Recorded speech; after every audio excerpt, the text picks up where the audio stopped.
Welcome to the channel and welcome to episode 4 of my solo play Grimdark Future campaign, set on the planet of Novus Chestrensis. Spoiler alert, the story so far: the planet has been invaded by orcs. The human defense forces were driven back from their primary defense positions, but meanwhile, plague disciples of the Havoc brothers took advantage of the chaos to try and loot a mining colony, but little did they know that beneath the surface of the mining colony slept a soul snatcher cult. Fragmented reports got back to the Human Defense Force High Command, who dispatched a force under Captain Myers to investigate what was going on at the mine. Captain Myers arrived at the mine only to be confronted with the horror that is the soul snatcher cult in all of its fury. He discovered evidence of plague disciples that had been in the vicinity, but they were not there at the time. That is because Lord Cankerous had pulled his men back and, using the looted supplies, had managed to make it to the primary continent. Human Defense Force scouts picked up their presence, but they also discovered that the orcs were aware of their presence as well, and the orcs are now moving to engage Lord Cankerous and his plague forces. Here we have the plague disciples being led by Lord Cankerous, a plague champion in destroyer armour with a great scythe. To his left, our right, we have the Determined, a unit of 5 plague brothers. One has been upgraded with a plague launcher, one has been upgraded with a great scythe, and the other 3 all have heavy rifles and close combat weapons. Over on the left of the screen, we've got the Touched, a unit of 5 plague mutated brothers. And then at the back, the Faithful, a unit of 10 plague cultists, one of whom has a machine gun. And that is 750 points of Havoc Plague Brothers. Boss Brainbasher's back. He's an orc leader, and he's got a twin carbine, an ultra claw and an attack beast, and he's also a gun master, which gives him and the lads in his unit shooting frenzy. So he gets relentless. Any 6s to hit turn into extra shots for him and his lads. His lads are an orc mob of 10 called Brain Basher's Boys. They's all got carbines and close combat weapons. Behind them, we's got the Fly Boys, 5 jetback orcs, all with carbines and close combat weapons. Next to them, we's got the Runts, 10 goblins with pistols and close combat weapons. And in front of them, we've got another orc mob of 10, the Gangers. They's all got pistols and close combat weapons, except one of them gits has got an ultra claw. And then last we've got the new git. His name's Odd Git. He's an orc leader and he's a psychic. And that's 670 points of Orc Marauders, significantly less in terms of points cost than the Plague Disciples. Now, because there's an 80 point difference, you get an underdog bonus for every 50 points of difference, so they're going to get 1 underdog bonus, which means during the course of the battle they can modify 1 dice roll by plus or minus 1, and that can either be one of their own dice rolls or one of the enemy dice rolls. Okay, we're set up. We've got 5 objectives, 1 in the centre and 1 towards each corner, equidistant, so that the placement doesn't necessarily favour either side. The orcs won the roll off, so they'll get to go first in the first turn. We've got Boss Brainbasher over there with Brainbasher's Boys. They are deployed as a single unit. Next to them, cowering behind the rock, we've got the Runts, the Goblins. On the other flank, we've got the Gangers and Odd Git. They are 2 separate units. I've not deployed them as a single unit. And circling overhead in ambush, we have got the Jetpack Orcs, the Flyboys. For the Plague Disciples, on their left flank, we've got the Determined, the Plague Brothers. Towards the centre, we've got the Touched, the Mutant Plague Brothers. And then on their right flank, on this rocky terrain, we've got the Faithful, the Cultists. And again, in ambush is Lord Cankerous, courtesy of his destroyer armour. So those are the dispositions for the battle. Before we get started though, we need to roll to see what each army's special objectives are going to be for this coming game. A quick note about how I'll be using the terrain, where I've got what I like to refer to as my stony narmbreads. So these greyish areas of rocky terrain with the green lichen growing on it, they will be cover terrain. Where I've got smaller bits of scatter terrain like these, don't know what you call them, these rocks sticking up out of the ground, those are just line of sight blocking, so you won't necessarily get cover if you are standing on them, but obviously if you're standing behind it, it will hinder line of sight. So again, depending on whether or not it's obscuring more than 50% of the unit. So that's how we're playing the terrain, and obviously everything else is line of sight blocking, obscuring terrain. None of it is dangerous. Special objective for the Plague Disciples. 4. Recovery. First player to recover a unit from pinned. Special objective for the Orcs. 6. Destruction. Most expensive enemy unit destroyed. I'm going to have to quickly look up which one that is. Okay, so the most expensive unit in the Plague Brothers army is the Plague Brothers, the Determined, the standard Plague Brothers. They cost 230 points. The next most expensive is actually the Cultists, they're 185. Then you've got Lord Cankerous himself, and then the Touched, the Plague Mutated Brothers. So the Orcs are looking to take out the Plague Brothers.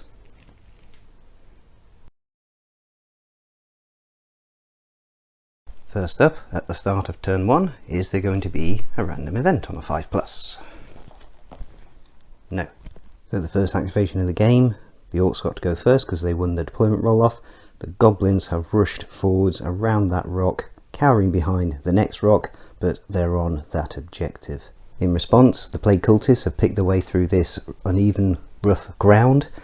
So they advanced, they're limited to only advancing 6 inches because of the difficult terrain, and they're now on that objective. For the Orcs, Odgit is going to advance onto that objective, and now he's going to try and cast a psychic spell.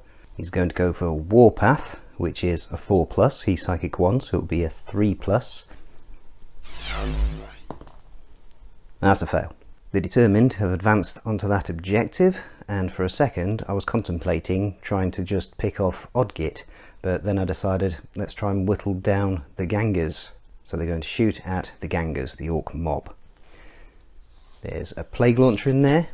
Now the unit is not more than 50% obscured, and they are shooting through the difficult terrain, but yeah, they're not more than 50% obscured. If they were actually in the cover terrain, I would give them the benefit of cover.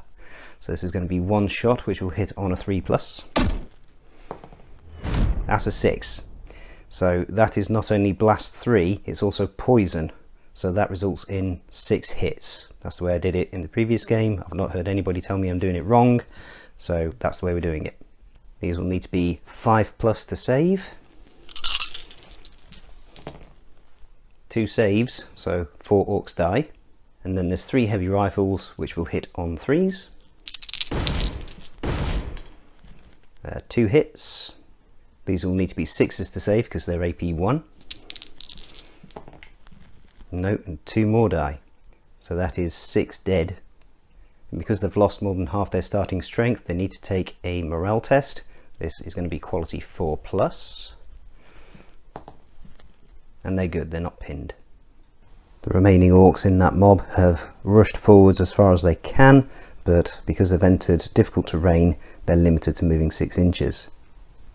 The Touched, the Plague Mutated Marines, have rushed forwards, and because they are fast, plenty of movement to get them onto that central objective. Boss Brainbasher and Brainbasher's boys have advanced, and they're going to shoot at the Plague Mutant Brothers. Unfortunately, 4 of the Orcs are out of range because of having to keep unit coherency and such like, but it's still 16 shots. They are bad shots, so they'll hit on 5s, but 6s will result in extra shots. There's 3 6s. So 3 6s and 2 regular hits, so we can roll 3 more dice for the 6s. But oh, the 5 is an extra hit. So that's 6 hits in total. No AP on these, so these will be 3s to save. And that's 2 fails.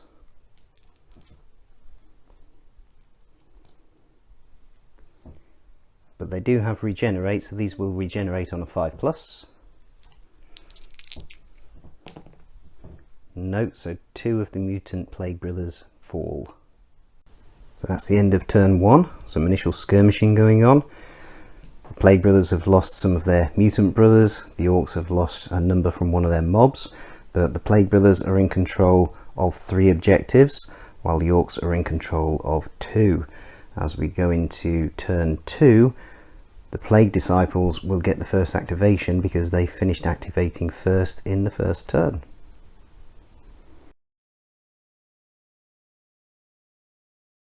At the start of turn 2, is there going to be a random event on a 5+? Yes, there is. Right, so first roll will be the 10s. So it's going to be 26. Let's quickly look that up. 26 is finish them. All units get +1 attack in melee and earn plus D3 XP when destroying enemies in melee until the end of the round. Cool. Jetpack Orcs, the Flyboys, have come in out of ambush and dropped in behind the Determined, the Plague Brothers, who are of course the target of their special objective. Lord Cankerous has yet to come in from ambush, but the Plague Disciples will get the first activation of the turn. So was this a bit rash and foolhardy of the Orcs to come in like that? Because now the Determined, for their first activation, are going to charge the Orcs. The sounds of their jetpacks obviously too loud. They're not as sneaky as they thought they might have been. Charge has been made. The pylon moves from the defenders have been made. And remember, because of the random event, everybody gets an extra attack. We'll start things off with the Plague Brother, who's armed with a great scythe. Ordinarily gets 2 attacks, but because of the random event he gets 3 attacks. These will hit on 3s. That's 2 hits. These are AP 4, so the Flyboys are going to need natural 6s to save. There's 1, so 1 Orc falls to the Great Scythe. The other Plague Brothers have got regular close combat weapons. Oddly enough, the model equipped with the Plague Launcher doesn't actually get a close combat weapon. It seems he sacrifices that for, I don't know, to carry ammunition or whatever. But yeah, ordinarily 1 attack each, so this will be 6 attacks courtesy of the random event, hitting on 3s. That's only 1 hit. This will be a 5 to save. That's a save. The Orcs get to fight back. They ordinarily get 2 attacks each from their close combat weapons, but because of the random event they get an extra attack each, so this is going to be 3 attacks each. There's 4 of them left, 12 attacks hitting on 4s. 6s are nothing special.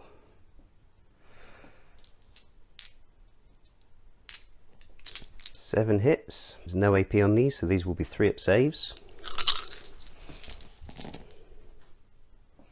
2 go through, which can regenerate on 5+. No, 2 of the Plague Brothers fall. The Orcs won that combat. Plague Brothers need to take a morale test on a 3+. That is a 3. So they pass the morale test, but they have to fall back an inch. The Jetpack Orcs are going to capitalise on this. They're going to fly up and over the Plague Brothers and effectively charge them from behind. Now the Orcs get 16 attacks. Ordinarily get 2 attacks each, an extra attack because of the random event, and also they are furious, so they get an extra attack courtesy of that. So 16 attacks, 4 attacks each. They have already fought in melee this turn though, so they will be hitting on unmodified 6s.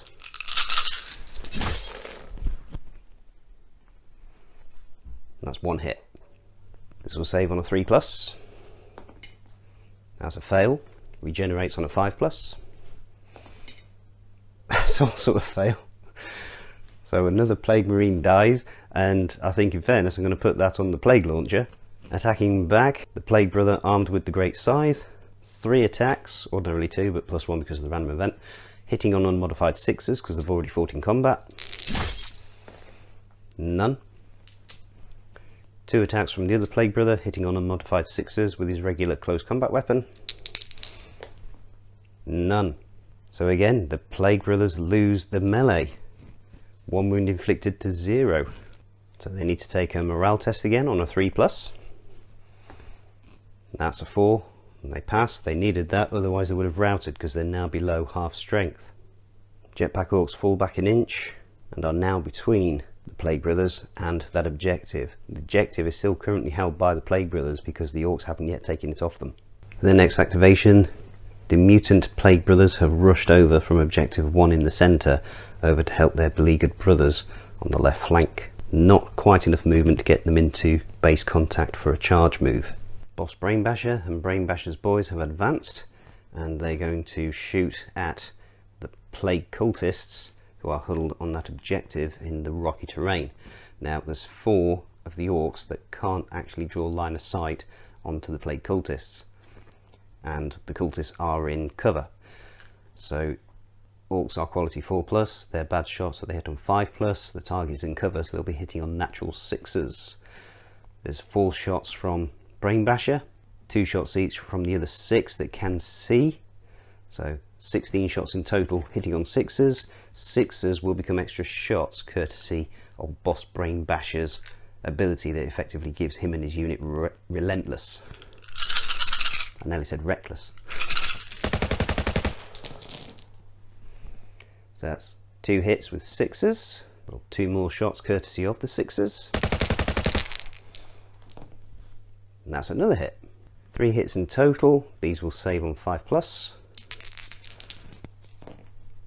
That's 1 save, but the Plague Cultists do have regeneration.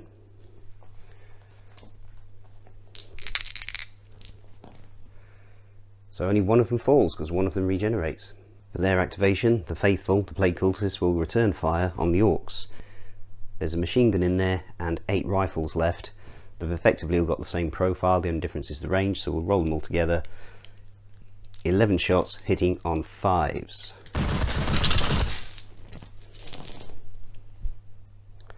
Sixes are nothing special, but that is 5 hits. 5s to save. It's only 1 save, so 4 Orcs fall. Although the unit is still above half strength, so they don't need to take a morale test. The Goblins have advanced around that corner, and they're going to fire their pistols in at the Plague Cultists. They are all in range with their 12-inch pistols. They're quality 6+, but they are good shots, so they shoot with a quality of 4+.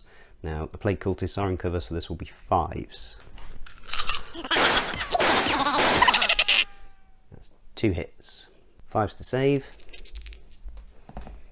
It's 1 save, and does the other one regenerate? No, so another Cultist falls. There's no units left to activate for the Plague Brothers, so Oddgit is going to activate for the Orcs. He is simply going to try and cast a psychic spell. He's going to go for Teleport. Ordinarily this is a 6+, but because he's Psychic 1, this will go off on a 5+. That fails as well. For his first appearance in the campaign, he's not exactly a shining example of psychic mastery. The idea was that would go off, and then he would cast it on the gangers so that they get fly for their next activation, so they could fly over that piece of difficult terrain. So for now they're just going to have to advance through it, moving a maximum of 6 inches. So at the end of turn 2, the overall tactical position has not changed. The Plague Brothers still hold the central objective and the 2 closest to their deployment zones, while the Orcs still hold the 2 objectives closest to their deployment zones.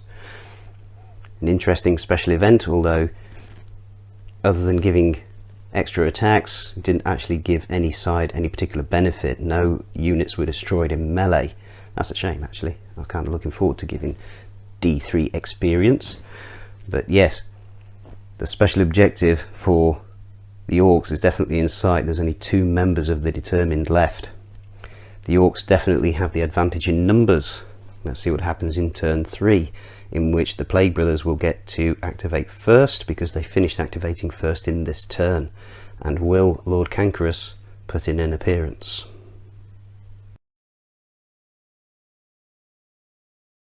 At the start of turn 3, is there going to be a random event on a 5+? Yes, there is. So this is going to be 64. Need to look at what that is. 64 is extortion. Select one random army which immediately gets D3 times 25 points. Okay. So odds, it'll be the Plague Brothers. Evens, it'll be the Orcs. That was a 5. So the Plague Brothers get D3 times 25 points. 3 times 25 points, they get 75 points added to their reserves. No appearance as yet from Lord Cankerous. He has obviously determined that the time is not yet ripe for his intervention.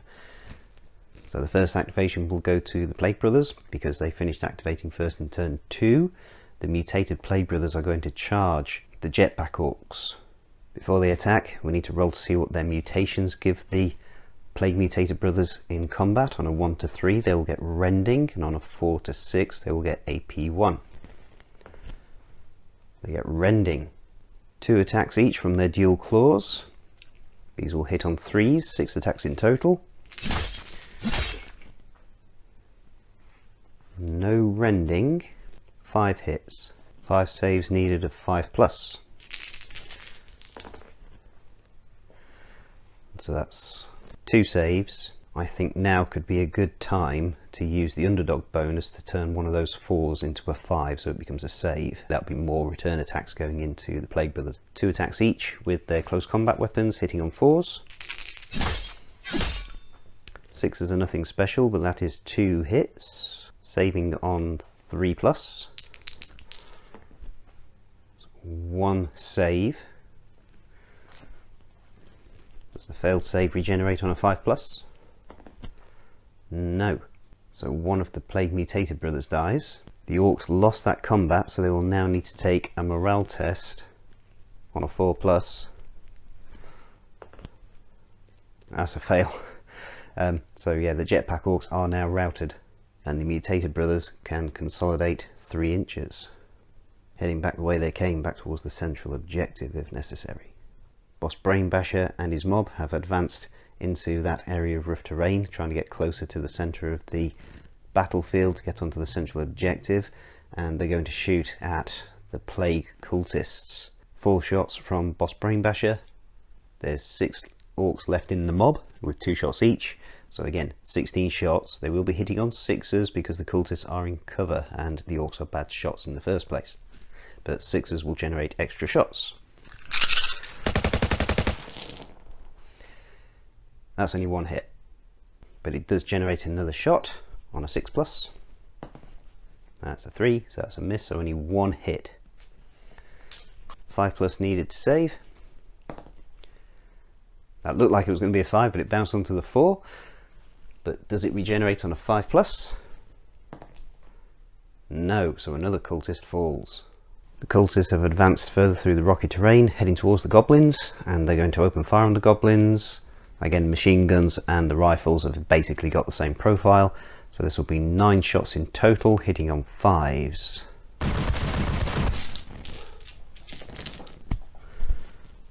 That's 4 hits. Goblins have got a save of 6+. 1 saves, but 3 goblins die. For their part, the goblins have advanced towards the objective and are going to fire their pistols in at the cultists. This will be 7 shots. Goblins are good shots, so they'll hit on 4s, but the cultists are in cover, so they'll get 5s. 2 hits, saving on 5s.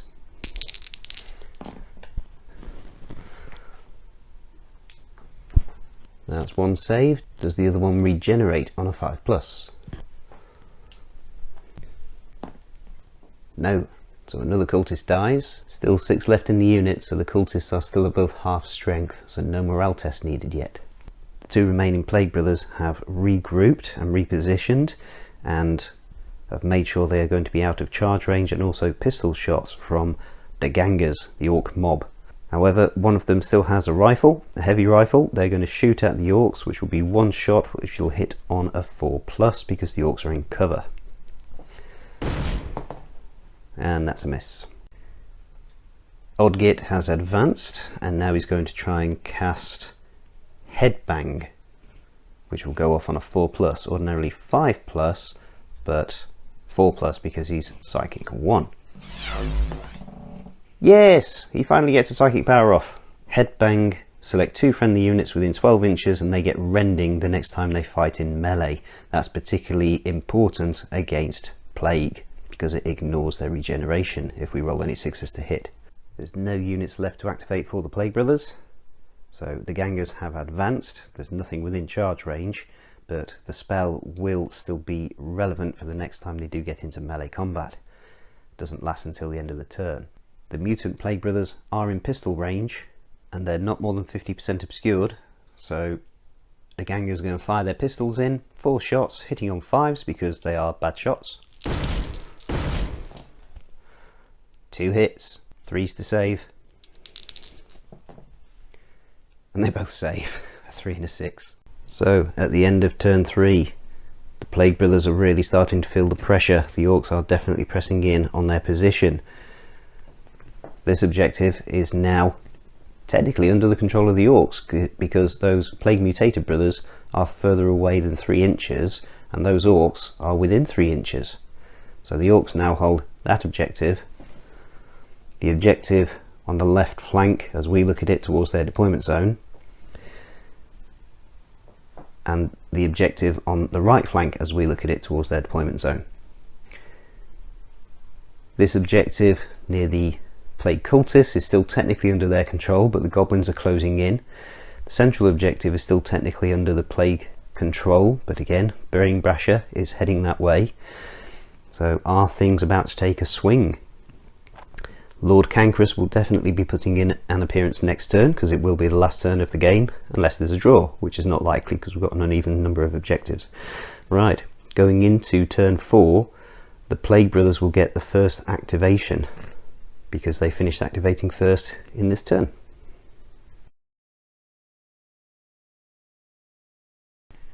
At the start of the 4th and final turn is there going to be a random event on a 5+. Yes, crikey. So this is going to be number 54. 54 is Suppressing Fire. Select 1 random unit which doubles its shooting attacks during this round. Okay, so first of all we'll choose a random army. So as before, odds will be the Plague Brothers, evens will be the Orcs. It's the Plague Brothers again. And then there's only 2 units that have got shooting attacks. So we'll do odds will be the Plague Brothers, evens will be the Cultists. Cultists. So they double the shooting attacks during this round. At the start of turn 2, Lord Cankerous is going to teleport onto the battlefield near that objective, near the Orc deployment zone. Now I just want to clarify something. Since starting the campaign, one-page rules has changed the way some of the units work. One of those units is the Orc Leaders. If you give them an attack beast, it's now called a pet attack beast, which means units can't ambush within 18 inches of them. It gives a warning cry.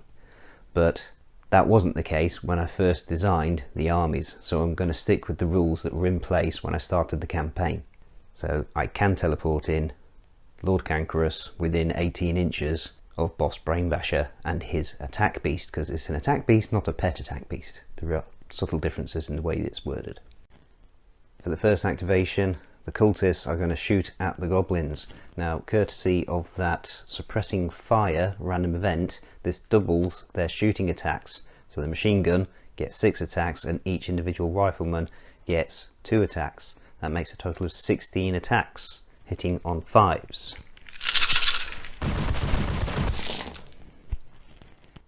Total of 5 hits, and 5 out of 16 is more or less accurate for a 1 in 3 chance.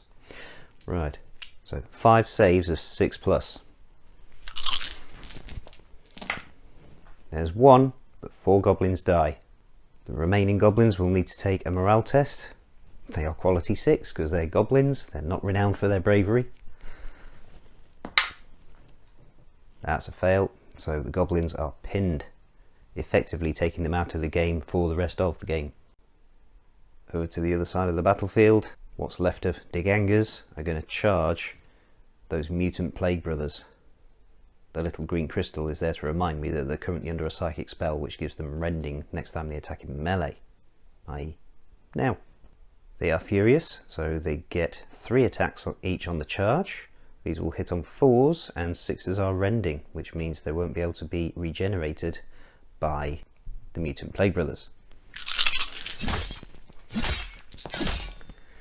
There's 3 6s, so a total of 3 rending hits and 4 regular hits. Regular viewers will know that I frequently lose the ability to count. I obviously mean 3 regular hits. I was confused by the fact that all 3 of the regular hits were 4s. We'll do the 3 rending hits first, because these are also AP 4, so these are going to need natural 6s to save. There's only 1. So both of the remaining mutant Plague Brothers are cut down, and the Orcs are going to consolidate and try and prevent the remaining Plague Brothers, who are over here somewhere, from getting onto that objective. Speaking of which, the 2 Plague Brothers are going to charge the Orcs. 2 attacks from the Great Scythe, hitting on 3s. 1 hit. This will need to be a natural 6 to save for the Orcs. And it is. 1 attack from a regular close combat weapon, hitting on a 3. Hits. 5 to save from the Orcs. Fails, so one of the Orcs dies. 6 attacks coming back, but hitting on natural 6s because the Orcs have already fought in combat this turn, in melee this turn. No hits, so the Orcs lose the melee. They are below half strength. They need to take a morale test on a 4+. If they fail, they'll be routed. They pass on a 6. So the Plague Brothers have to withdraw an inch. That effectively gives the Orcs control of this side of the battlefield. So none of the Plague Brothers can get to that objective or that objective.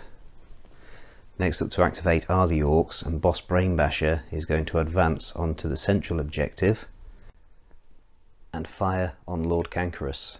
16 shots, hitting on 5s. 6s will generate more shots.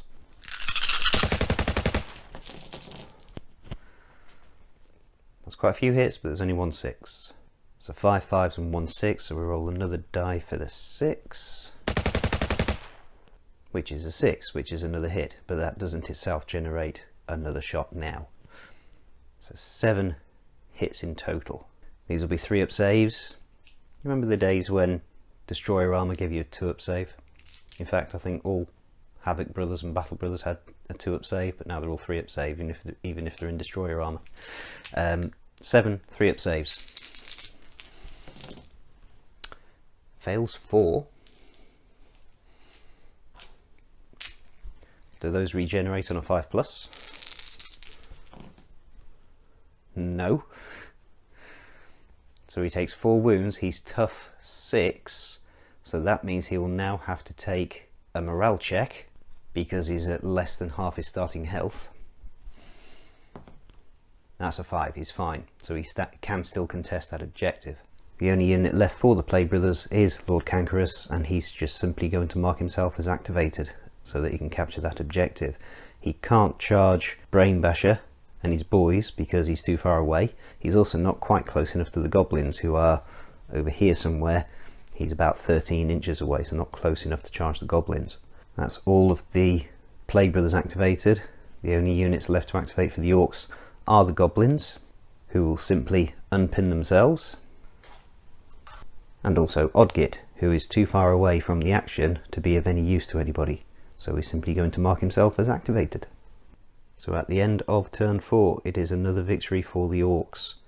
They hold the central objective and the 2 on the left flank from our perspective, the right flank from their perspective. Not that they necessarily know right from left, but you know what I mean. They control 3 objectives.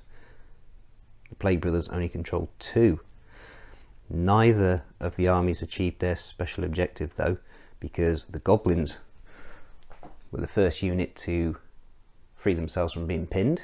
They were the only unit in the entire game that got pinned, I think, off the top of my head.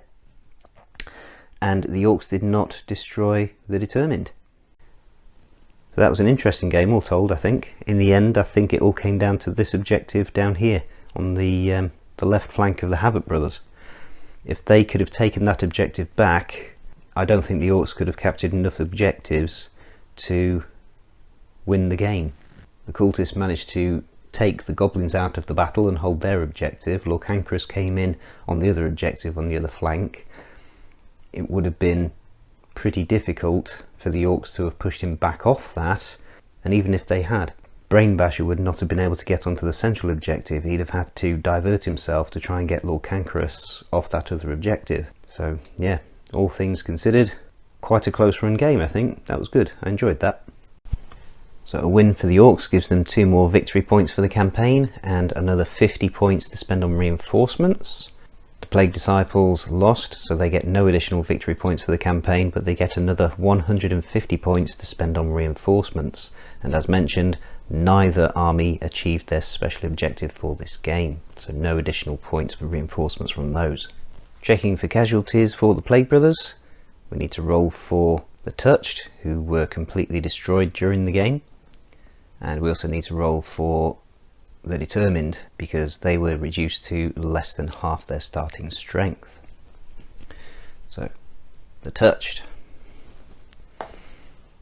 are completely destroyed. Oh dear. We are doing permadeath, so they are indeed killed. And finally, the Determined. They recover and they gain a point of XP. Should quickly add that we don't need to roll for Lord Cancrus, because the rules say if the majority of models in a unit were killed at the end of the game, then they count as a casualty. And he's a single model, so even though he was reduced to less than half health, we don't have to roll for him. We do, however, have to roll for 3 of the Orc units. We've got the Gangers, who were reduced to less than half their starting strength, and arguably won the game for the Orcs.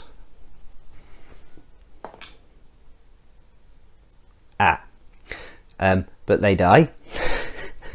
Maybe they got infected by some diseases from the plague brothers. We need to roll for the Flyboys, who recover with no lasting injuries. And then we need to roll for the Runts, the Goblins. And they're fine, they recover with no lasting injuries. Experience for the Orcs. Boss Brainbasher survived, so he gets another XP, putting him on a total of 2. Brainbasher's boys survived, giving them another XP, which puts them on a total of 2. The Runts survived, giving them another XP, putting them on a total of 2. And finally, Oddgit survived, putting him on a total of 1. The Flyboys don't get any experience because they didn't kill any units and didn't survive the battle. Experience for the Plague Disciples. Lord Cancrus survived the battle, giving him another XP, which puts him on 3 in total. The Determined survived the battle and also get an extra point for recovering from their injury, putting them on 4 in total. And finally, the Faithful survived the battle, putting them on 2 experience points in total. So no units levelling up from this game. There's no upgrades for the Plague Disciples, and for reinforcements they had a total of 325 points to spend, and I desperately wanted some destroyers, but I still can't afford any because destroyers are so expensive. So I decided instead we need something that's fast, something that can negotiate difficult ground, so I went for a Plague Drone with twin Plague Sprayers. Still gives me 50 points in the bank for the Plague Disciples. For the Orcs, they've only got 55 points to spend, which is not a lot. So I think it's best if we simply carry those points over, because they've now lost 2 units to permadeath, and yeah, that's kind of hard to take. The Orc army is currently worth 495 points. That's a bit pathetic. And because they keep winning, somehow, they don't get very many points to spend on reinforcements. So I'm about to make an executive decision. No more permadeath. There are rules in the campaign rules for, instead of doing permadeath, the unit simply loses all of their XP and they sit out D3 games. So that's what we'll do instead, because otherwise, if we keep losing units like this, we're rapidly going to run into really rubbish armies, and that's not all what I want. In an ideal world, I'd probably start with bigger armies than 750 points in the first place, and the amount of points you get to build your army is a bit naff. You only get 50 points for winning. Yeah, it's not great. So what we're going to do is we're going to roll a d3 for the 4 units that have died so far in the campaign, and that's how many games they will sit out. And if they've already sat out a game, like the commandos, then that will be deducted from the score. So we'll start with Hot Stuff, the flamethrower squad from the HDF. They need to sit out 2. Should we probably have started with the commandos, so we'll do them next. They've already sat out 1 game, so how many games do they need to miss? They need to miss 2. They've already sat out 1, so they will miss the next game. We've got the gangers. They only need to sit out 1, so they only need to miss the next game. And then finally we've got the touched, the plague mutant disciples. We'll be missing 2 games. Right, hope you're okay with that, and I hope you agree with me that that kind of makes sense. So after the second round of battles in the campaign, the Orcs are in the lead with 4 victory points. The Plague Disciples and the Soul Snatcher Cult are in joint second place with 2 points each, and the HDF very much feeling the pressure with just a single victory point in the campaign. So I hope you're enjoying it so far. I'm having a lot of fun playing with it. I do feel good about the decision to bring back the units that were permadead. It hasn't changed the outcomes of any of the games in any way, shape or form, and it can only mean bigger and better games in the future as we carry on into the coming rounds of the campaign. Until next time, thank you for watching. Please continue to like, comment and subscribe. Thanks very much for all of your encouragement and all of your support, and God bless.